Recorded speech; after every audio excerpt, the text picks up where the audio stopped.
Hello guys, welcome back to my channel. My name is Cassie and this is Cass in Hand, a platform for individuals and entrepreneurs who are looking to level up their personal finance, take charge of their income, decrease their debt and build wealth. If this is your first time stopping by, please subscribe down below so you don't miss any more of my uploads.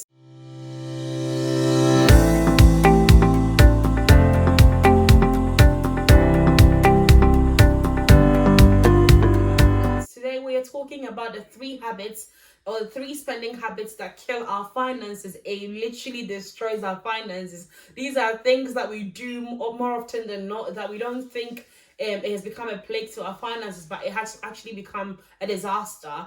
Most of us are guilty of the occasional slip up where we buy one or two things here and there, but some of us don't like to admit that it's become a habit. It's become something that we do often than not. And today I'm touching on all those three things, and I hope by the end of this video you would have learned ways that you can stop those things from happening. So the first spending habit that kills our finances is spending money that you don't have, or spending money you have not received yet.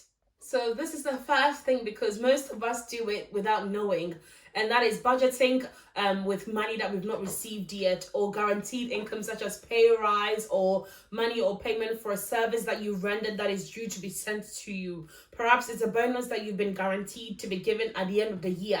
And for some of us, even though we've not received the money yet, we begin to budget for it. We begin to plan for things that we're going to spend that money on. And what happens is that it tricks our mind into believing that we've got the money at hand, or we have the money.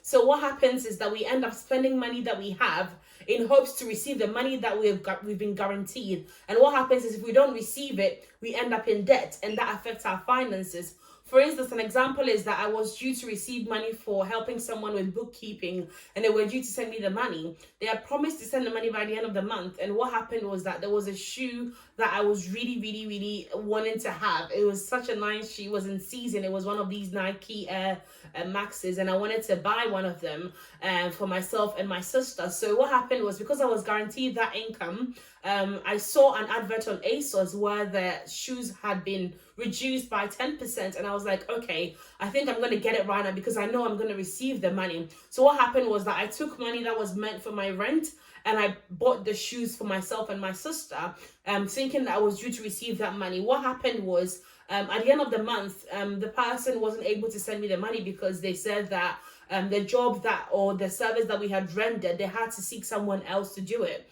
So we didn't end up getting paid for it. Now what has happened is now I'm in debt because I've taken money that I had planned for something with, and I've spent that money because I thought that I was going to get money that I was guaranteed, which I didn't have.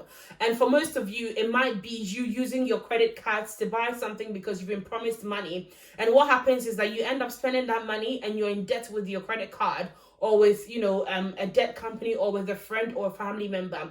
Therefore, avoid spending money that you haven't received yet. Do not budget your guaranteed income. Always stick to what you have. Work with what you have. Do not spend more than you have. And that is living above your means as well, because if you know you haven't got the money in hand, you know you're not supposed to spend it. And if you spend it, basically you're spending above your wage, above your income, because you're spending money you don't have in your hand yet. So desist from spending money you don't have and watch your finances grow. And the next thing is spending money to impress. And I think Will Smith or someone said a quote that I love so much, and it's the fact that we spend money we don't have to buy things we don't need, to impress people who do not even care. And it's so true in the modern day world, because most of us, we live for the gram, as people say. We end up buying expensive clothes, expensive shoes, just to show up on the gram and tag people, and we want them to see that we are living the life. But behind closed doors, we probably don't. We're in debt and we are suffering, and we need to put a stop to it, because spending money to impress people who don't care means you're basically stupid. And for some of us, we book expensive restaurants on dates, and we book luxury, holidays and hotels just to impress people. And sometimes it seems like a matter of life and death, and it's not even that deep, because no one needs to, go to extreme lengths just to please you. If they love you for who you are, you wouldn't need to go through those, jump through those hoops just to get to impress or please them. And sometimes what happens is the people that we're trying to impress, they might even be trying to impress us as well. So they don't see the efforts we put into impressing them. or otherwise they're too busy focusing on something else that they don't see what you are trying to impress them with. And we end up spending money, unnecessary money, on these things just to look nice. And the last but not the least habit of spending that can diminish your finances is spending money because you're bored. And it's quite funny. And one thing that we don't realize is that consistently spending money because you're bored can start you on a cycle of, overspending and getting into debt. Most of us, when we are bored, we end up lying on the couch or sitting somewhere with our phones in our hands or our laptops. And some of us, we end up going into these sites for sales, clothing, shoes and stuff like that, just to, look at what is trending or look at what is on sale. And most of us end up spending because we're too bored. Our mind is not thinking about something else and is focused on that advertisement so much that we end up buying those things. And most people, you probably do it more than you think you do, and you may not even realize that you're doing it, but you do.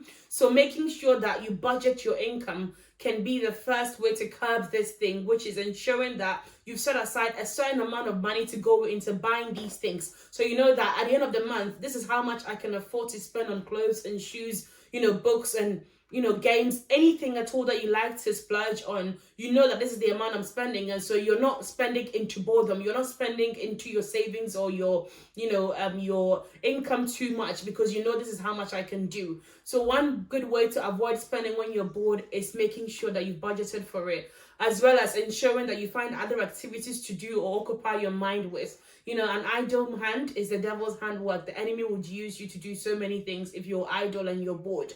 It leads you to do so many things that you probably, end up regretting that you've done. So find something to do with your hands, find something to do, and whenever you're bored, have a board game, color, paint, do something, find a hobby that you can do, and avoid being boredom spending, because it's ridiculous that you actually even spend when you're bored. Like I said, the key to avoid bored spending is making sure that you're not even bored in the first place, and also ensuring that you unsubscribe from certain email lists as well, because the moment you're bored and you have your phone in hand, the emails start going and these companies start reminding you of the in-season styles and all of that. And that's when you end up spending. So unsubscribe from those emails as well, and it would help you curb your spending habits. So there you have it, beautiful people. 3 spending habits that actually kill our finances, that from today, if you take charge of, can help you save more and do more with your money. And thank you so much. Please share this video, like this video, and leave a comment down below on any other thing you'd like to share with everyone else. Thank you so much. Next week, I'll be uploading a video about productivity. So if you don't want to miss that, please subscribe. Love you all. Bye-bye.